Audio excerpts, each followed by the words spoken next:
What's up, everybody? This is Chris and Brandon, and we just watched the new Wonder Woman trailer. This new trailer just looks amazing.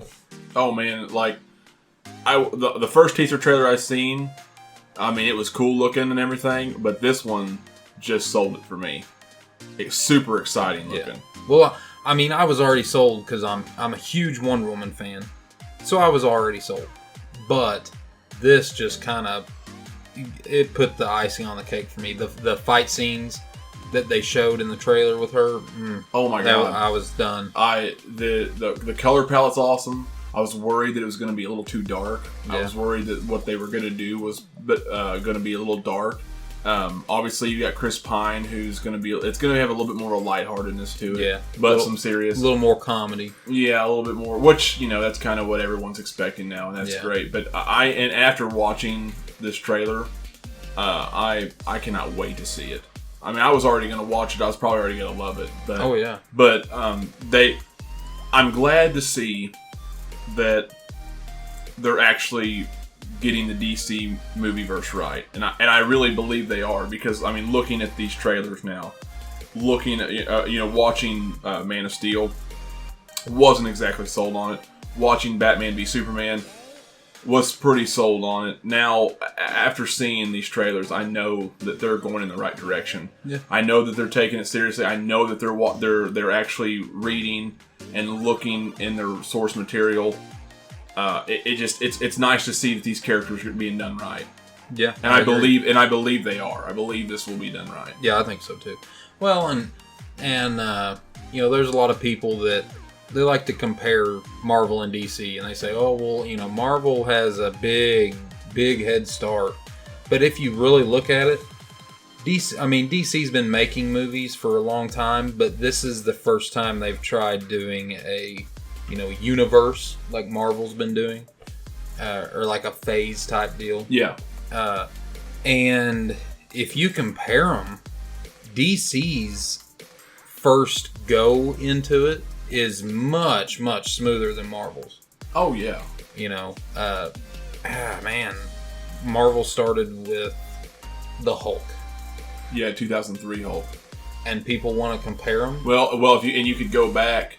You could go back if you want to talk. I mean, you want to talk about all this Marvel Cinematic Universe. You want to go back before this really got going with Hulk and Iron Man back in 2008.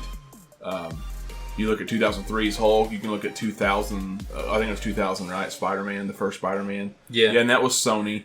But that's another thing too. You've got your major, most popular characters. One being Spider-Man, the other's the X-Men, Wolverine. Yeah, and they're all owned by different companies. Yeah. DC doesn't have that problem. DC's all Warner Brothers. Yeah, Warner Brothers owns the movie. At least you don't have to worry. Yeah, at least you don't have to worry about characters. No. So they've got that going for them. Yeah, and that's a big deal.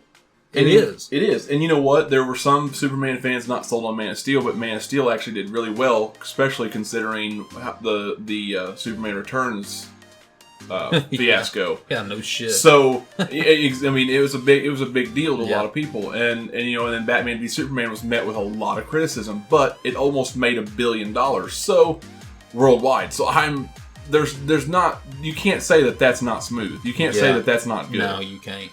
Just because a lot of critics didn't like it, that don't mean nothing. And a lot of casual fans get the fuck over it. A lot of casual fans didn't like it because it wasn't paced the same way a Marvel movie was, or it was definitely for comic book fans. So I have no doubt in my mind going forward that DC is going to just absolutely kill it, and Wonder Woman has been needed. Wonder Woman is going to kick it off. Oh yeah, and you're absolutely right. Wonder Woman has been needed. Absolutely needed Wonder Woman. Like Batfleck stole. I would have said stole the show, but then Wonder Woman showed up at the end of the movie, and that was just, other than Ben Affleck being Batman and that actually doing much better than anticipated by most, especially given the announcement of him. Yeah. Wonder Woman's been needed, and Wonder Woman, and I honestly, man, already I cannot picture a better Wonder Woman. No. I don't know who else could have played it. No, I can't either. What, Megan Fox? The worst thing ever. If this was the 90s, If this was the '90s and Joel Schumacher was directing this, I would believe that Megan Fox would be a good Wonder Woman. But that is it. Well, I mean, if Michael Bay was making Wonder Woman, Yeah, if Michael Bay was making Wonder Woman, then you know she would slow motion, be it. But anyway, lens flares in slow motion, explode. But long story short, Wonder Woman looks awesome. I mean, if you're watching this, you're obviously on YouTube, so go ahead and go watch the trailer. It's fucking awesome. You won't regret it. Yeah. Chris Pine actually looks good in it. I'm not his biggest fan. I'm not either. But it looks like he's going to be funny. He's going to be the comic relief. Maybe a love interest? Yeah. Well, I mean, that's kind of that's where it goes in the comics. So yeah. I'm already assuming, but it is set in the 40s. Yeah, we're during World War II. And I think that seems to be. I know it's a world war, so it looks to be. Yeah, I'm pretty sure it's World War II. But yeah, I mean, so it is set in the past, so it's kind of more of a origin, not necessarily origin, but just kind of they're just kind of going back into the past and looking at her story. Yeah. And I don't know if they'll show anything in the future like they did with like Captain America, and his. I don't know what they're doing. I don't know if they will or not. I think they're going to do this with all of them, because with Batman vs Superman, they skipped forward.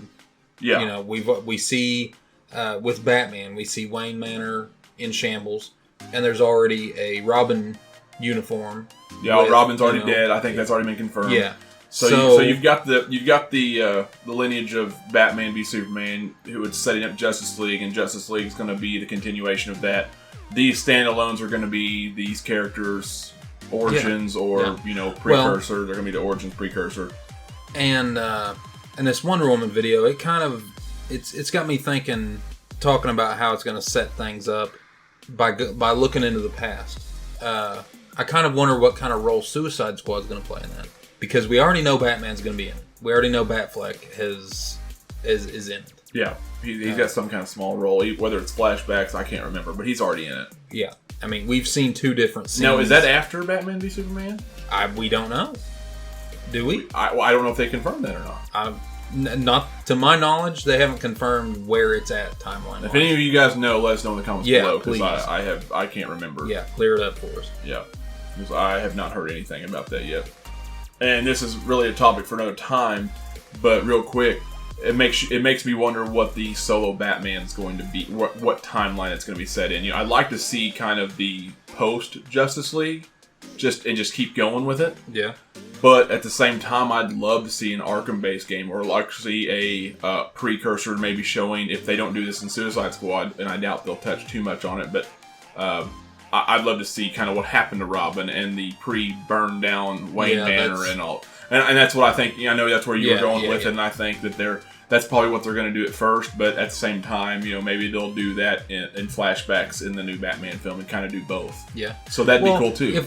My thing is, if they're going to do flashbacks, they need to do it while Affleck's young. Oh yeah. Because whenever an actor gets to a certain age, you can't really go back. I mean, you kind of can, but everybody knows. Everybody can tell. It's different, and you can tell. It shows up. Like with Douglas in Ant-Man. You could tell when they did the flashback to him being younger. It was obvious that it was CGI. Yeah. You could tell. I mean, it wasn't bad. It was done good, but you could tell. And I don't want them to do that with Batman and Affleck. They got a good thing going with him. I think they need to. Well, the good thing is he's in the suit most of the time, and a lot of it's CGI anyway. Outside of the suit, a little makeup and hair dye is, going to go a long way. So Affleck still really doesn't look a whole lot different than he did years ago. No, I mean he's bulkier, not fatter, but bulkier. So he has aged and gotten bigger. He used to be a lot smaller. So he does look different, but you could still pass him off as young. Yeah. That doesn't mean... Because Bruce Wayne's always been big, so... Yeah. As of right now. For the next few years, he'll be fine. But he's getting pretty close. Yeah, the next few years he'll be okay, so that, they can do all that. But, if you haven't watched this, guys, go back and watch go watch it now. Yeah, do yourself a favor. It is going to be amazing, and we cannot wait.